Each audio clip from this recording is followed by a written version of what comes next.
पिताजी, पिताजी आपने दवाई नहीं ली ना? देखिए फिर से आपकी खांसी बहुत ज्यादा बढ़ गई है। बेटी कमला, दवाई तो मैंने ले ली है, पर यह खांसी है कि कम होने का नाम ही नहीं ले रही।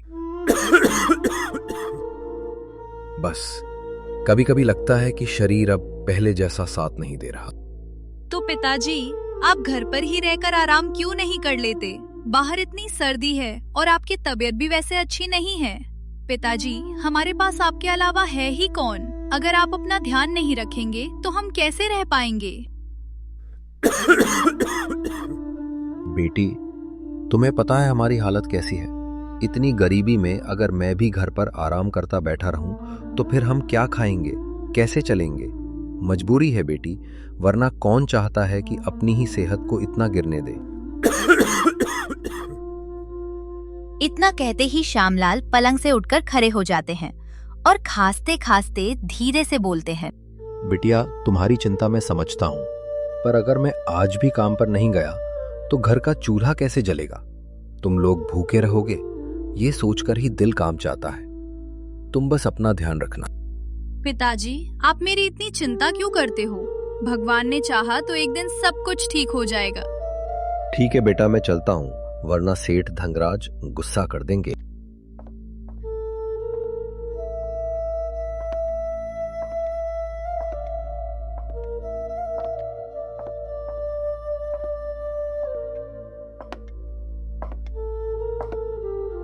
अम्मा, कितनी ठंड है। मेरा तो पूरा शरीर ठंड से जैसे जम ही गया है। बेटा श्यामलाल, इस बार तो सर्दी ने बहुत ज्यादा ही तांडव मचा रखा है। आहा, कितनी ठंड है। हाँ अम्मा, आप ठीक कह रही हो। इस बार की सर्दी को देखते हुए तो घर से निकलना ही मुश्किल हो रहा है। बेटा, तुझे बहुत ज्यादा खांसी हो रही है। अपने शरीर को सेक ले। इतनी ठंड में बाहर क्यों निकला है? घर पर ही आराम करना चाहिए था। अम्मा, आपको तो मेरी स्थिति पता ही है। अगर मैं सेठ की गाय नहीं चराऊंगा तो मेरा घर कैसे चलेगा? सही बोल रहा है बेटा श्यामलाल। एक तो ये गरीबी और ऊपर से ये ठंड, दोनों ही बहुत बुरी हैं। ठीक है अम्मा, मैं चलता हूँ। पहले ही बहुत समय हो गया है, सेठ धनराज गुस्सा हो जाएंगे।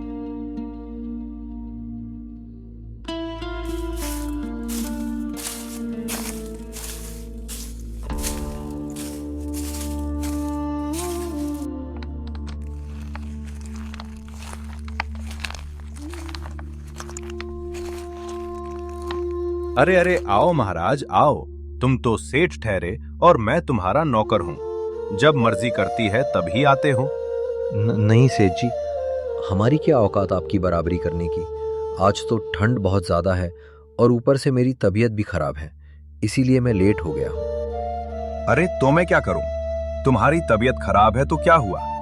जितना यहाँ काम करते हो उतना ही मैं तुम्हें पैसा देता हूँ। जाओ जल्दी से गायों को जंगल में ले जाओ। बड़े आए मुझसे जुबान लड़ाने। चलो निकलो।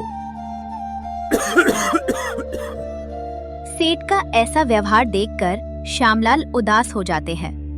दुखी मन से खुद को कोसते हुए वो गायों के बारे में जाते हैं और उन्हें जंगल ले जाने के लिए तैयार करने लगते हैं।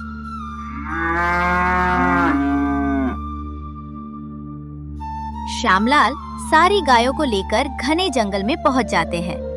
गायें हरी हरी घास खाने लगती हैं और श्यामलाल ठंड से कांपते हुए एक पेड़ के नीचे आग जलाकर अपने हाथ सेक रहे होते हैं।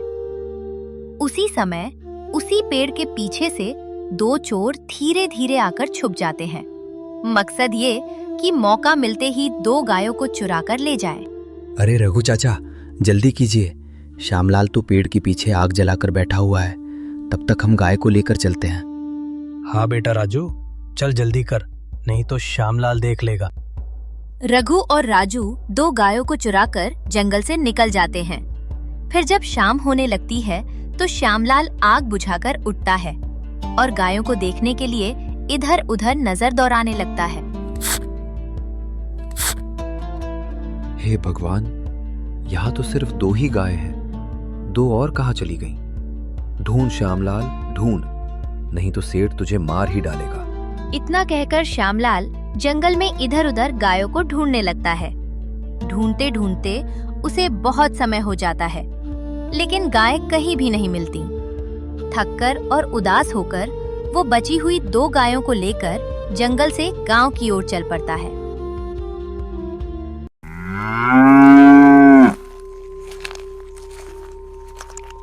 अरे राजू, सेठ जी अभी तक नहीं आए, कितना समय हो गया है। हाँ रघु चाचा, सेठ जी ने तो यही कहा था कि नदी के पास ही इंतजार करना, वो अभी यहीं आ जाएंगे। दोनों के बीच चर्चा चल ही रही थी कि तभी रघु चाचा अचानक बोल पड़ते हैं। राजू देख, सेठ जी आ गए। अरे रघु, अरे राजू, तुम दोनों ने ये काम कर ही दिखाया, अब बताऊंगा उसे। सेठ जी, अब तो हमारी पगार बढ़ा दोगे ना? अरे हाँ राजू, अब तुम दोनों की पगार दुगनी कर दूंगा।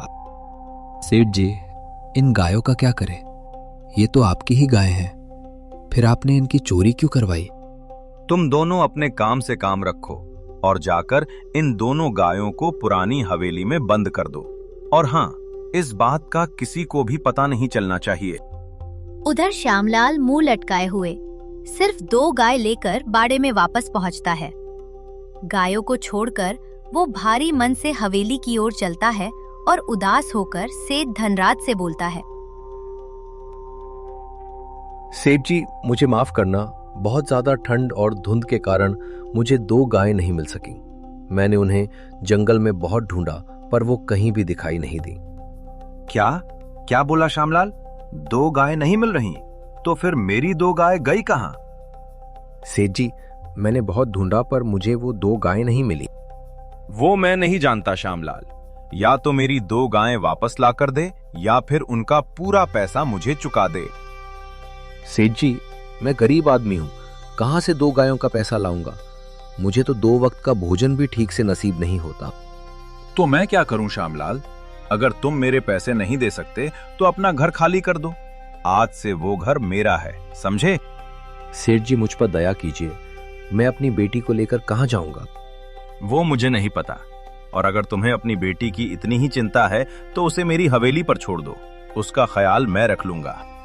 सेठ जी, मेरी बेटी आपकी बेटी के समान है, आप ऐसी बातें कैसे कर सकते हैं? अरे तेरी बेटी तो खरा सोना है, अगर वह मुझे मिल जाए तो मेरा जीवन संवर जाए। बस बहुत हो गया सेठ जी, गरीब की मजबूरी का मजाक उड़ाना आसान है, पर यह मत भूलिए कि ऊपर वाला सब देख रहा है। रघु, राजू, तुम लोग भी हंस रहे हो, कल किसकी हालत ऐसी हो जाए कौन जानता है। बेचारा श्यामलाल ये सुनकर शर्मिंदगी महसूस करता है और वहां से चुपचाप निकल जाता है।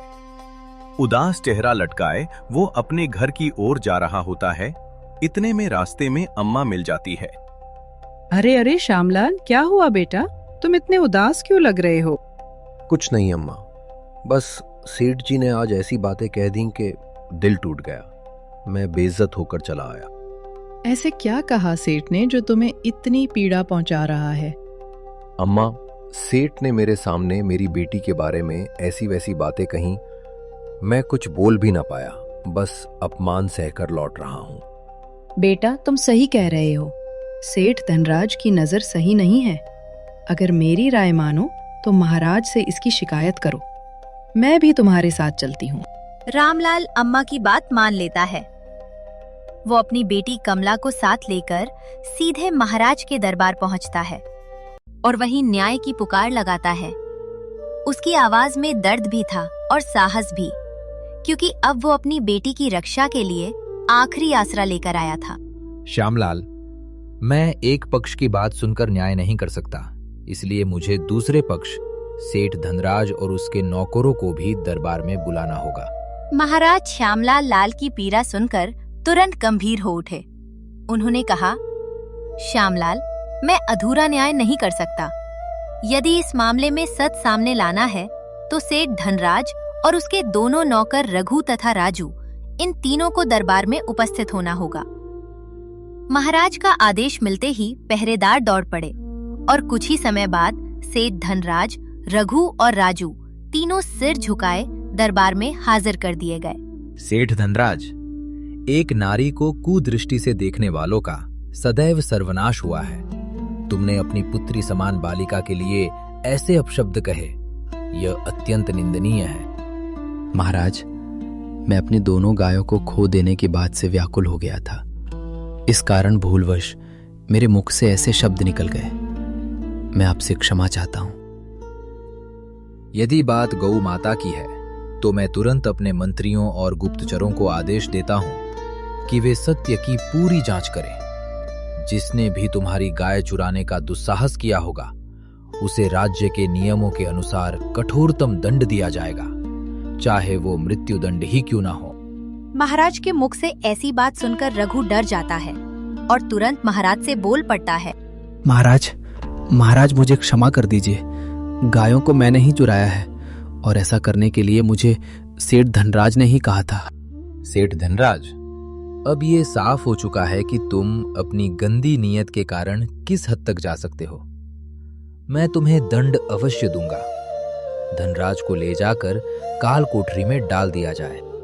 इस प्रकार न्याय श्यामलाल के पक्ष में हुआ और महाराज ने रघु और राजू दोनों को इस कृत्य के लिए 100 कोड़े मारने का आदेश दिया।